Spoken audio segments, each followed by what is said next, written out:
Нөхөртөө чулуудсан үгнийхээ үзүүрт өөрөө оногдож, нөхтөө гомдоосон гомдлын салхинд өөрөө жиндэж, хав харанхуй, сав саарал, гунгийн байшингийн хонголд хав дарах ёстой. Инээд хөөр хоёрыг яруу найрагч болохоор л яадаг юм би бусдаас илүү гуниглана. 2. Ижигээ сонсон мөчүүддээ өөрөө бүдрэн шаналж, ижлээ алдсан нэгний зовлонг миний их мэт инэлж, бүр эртний балгас шиг өмхрөөд л байх зүрхнийхээ мухарт бүрэг хичимхий бүсгүй хүн гэдгээ мартагнах ёстой. Хаяахан харанхуйд дурладаг шигээ хатуу болоод хахирган байхыг хүснэм. 3.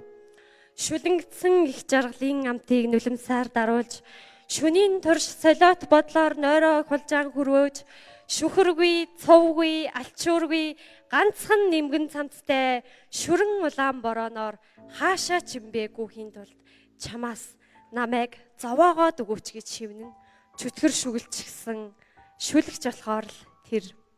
4. 3 дугаар сарын шаналнд өдрүүд хүүхэд насыг минь санагдуулахад гурвалжин хүрэн зүрхээ гунгийн байшин гэж нэрэдэв.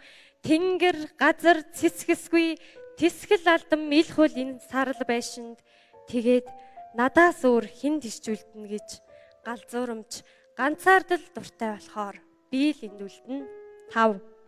Булангүй, хаалгагүй, цонхгүй, нэгч зочингүй энэ өрөөнд будаггүй, даашинзгүй, дотоочгүй, нүв нүцгэн үедээч буруугүй, зөвгүй, худалгүй, үнэнгүй шүлгээ битсээр л бас сайхан мөр тэрлэхийн төлөө уйлах ёстой жаргалаас хуурамч шүлгэл төрдөг гэх бодолтойгоо эвлэрсээр л төгснө. Дурлаад хагцах тоолондоо ханан цоороод байвч дув дуугийнхан тисэдэл үлдчих гурвалжин хүрэн гунгийн байшин хайрын байшин.